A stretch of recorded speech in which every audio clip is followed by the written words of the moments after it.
My brother-in-law humiliates me, and my in-laws laugh, thinking I'm just a penniless burden living under their roof. But what they don't know is that I've just become the richest man in America. Richer even than my grandfather, who once cast me out of my own empire. You fool! You wasted your entire inheritance! What? You're out of the family! Out! The world I had carefully built came crashing down just one day before my wedding to Lily, the love of my life. My family, once my biggest supporters, had turned their backs on me, all because I dared to invest in a new crypto venture they didn't believe in. They stripped me of my billion-dollar empire, leaving me with nothing but the clothes on my back and the bitter sting of betrayal. I went from billionaire to penniless in an instant. These dishes aren't going to wash themselves. Yes, ma'am. I mean, you've been living in this home now for the last 2 years. Surely, yes, ma'am, I'll do some dishes. Clearly makes up for that. I moved into my in-laws' house to start fresh, but it wasn't the fresh start I'd imagined. My mother-in-law didn't see me as her daughter's loving husband. No, to her, I was a burden, a servant bound to obey her every whim. I scrubbed their dirty dishes, washed their laundry, even found myself on my hands and knees cleaning their toilets. Each task chipped away at the man I used to be, but I swallowed my pride, staying silent. My pockets were empty, and I had no right to complain. Hey guys. Lily was the only reason I could endure it all. Just one smile from her, and the weight of the world would momentarily lift. She was my light, my reason to keep going, even as everything around me crumbled. In those brief moments when she smiled, I could almost forget my shattered pride, my empty pockets, and the suffocating reality I was trapped in. But even Lily wasn't perfect. She had one flaw that grated at me, her terrible taste in friends. Rachel? Kev. Nice outfit. Thanks, I'm doing dishes. My husband pays someone for that. Stop, Rachel. You're always so mean to him. It's because I care about you, Lil. You're a boss, and Kevin, no offense, is an absolute bum. She'll never missed a chance to remind Lily of what a colossal mistake she had made by marrying me. Seriously, why do you stay with him? I don't want to talk about this anymore. I just spent my whole day putting out fires at work. We got a new contract last month, and there was an error in some of the data. And now we owe the client $7 million. Someone offered to step in and give us the 3, but I still need to find the other $4 million by the end of the week, or the whole company goes out of business. Oh my God. Lily's company was in debt, and I could see the stress wearing her down. I wanted nothing more than to save her from it, but how could I? I was a broke, powerless nobody. No empire, no resources, nothing. But just then, my phone rang. It was a call that would change everything. Dude, you're rich! What? Bro, check your old crypto wallet. Orion coin is off the chart. The impossible happened. The very crypto investment that had cost me everything suddenly skyrocketed. Overnight, I became the richest person America had ever seen. Now, with more wealth than I ever imagined, I had the power to help Lily. The $4 million she needed was nothing to me anymore. But it wasn't just about the money. It was time to reveal the truth.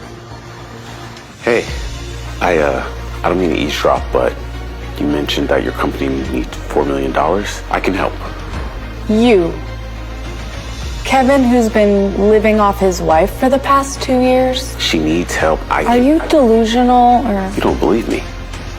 Babe, listen. Now, as listen, much as I appreciate it, you offering to help with the $4 million, how is that even possible? You haven't worked since we've been married, unless you're hiding something from me? I wanted to tell Lily everything. About my past, about the fortune I had regained. My heart ached to finally be honest with her, but something inside me held me back.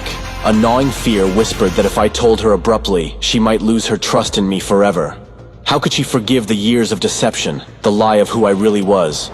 So I decided to keep my true identity hidden a little longer. It wasn't the right time, not yet. That night, I lay on the couch, staring at the ceiling, unable to sleep. After all these years of struggle, fate had finally turned in my favor. And yet, despite the newfound wealth, the burden of my silence still weighed heavily on my chest. Jesus! Have you been playing video games all night? What is wrong with you? Oh, I don't know what my daughter sees in you. I'm using the car to run some errands. Why don't you do something useful for once and drop your wife off of work? On it, ma'am.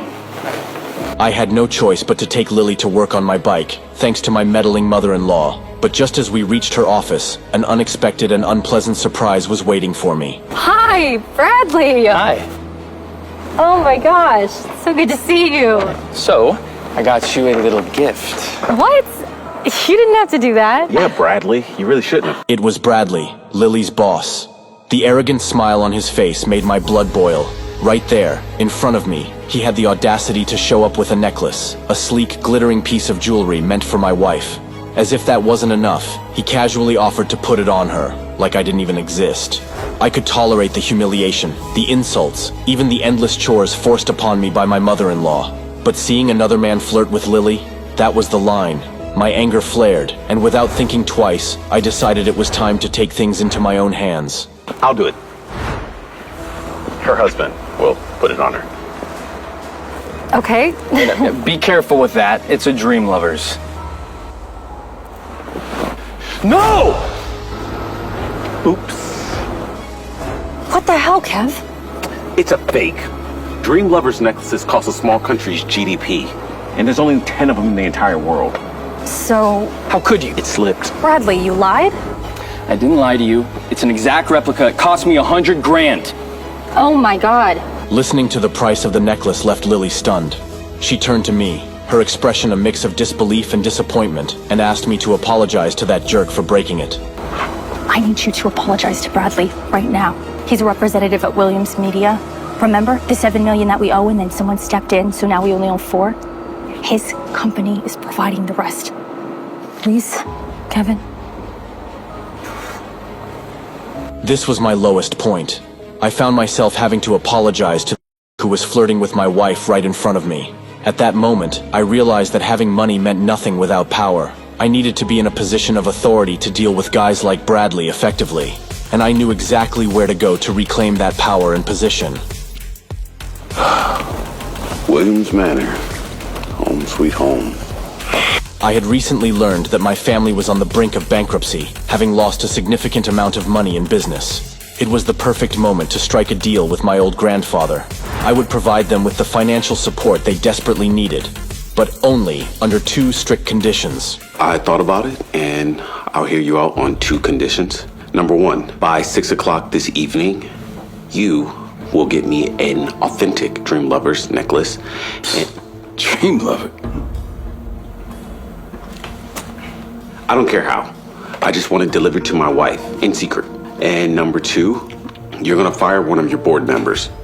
Bradley something. I made it clear to my grandfather that in exchange for the money, I expected to regain my position as CEO at Williams Media. It was time to take control of my life again, to step back into my rightful role. My bike! What the hell is wrong with you?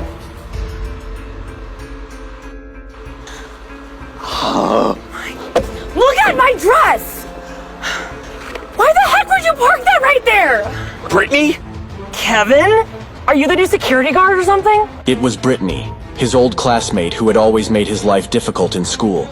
She was now a successful model and was visiting Williams Media to secure a new contract deal her aunt had helped her get. Recognizing Kevin as the loser from school, she mistook him for the new security guard and called her aunt to get him fired. Apologize right now, or your first day will be your last day here. You think you're about to feel very stupid. You will apologize to my niece, or you'll be facing criminal charges on top of losing your job. Yeah, just keep piling it on. Just then, a brand new Ferrari pulled into the parking lot, and a woman stepped out. Kevin recognized her immediately. She was his new secretary. Mrs. Wilson. Sorry, sir. I went to get the new quarterly reports and I lost track of time. I hope you can forgive me. No forgiveness needed. Excuse me, Miss Wilson. Do you know this man? Of course. Why wouldn't I know the new CEO? To find out what happens next, download the Pocket FM app and listen to the audio series, Insta Empire, for free.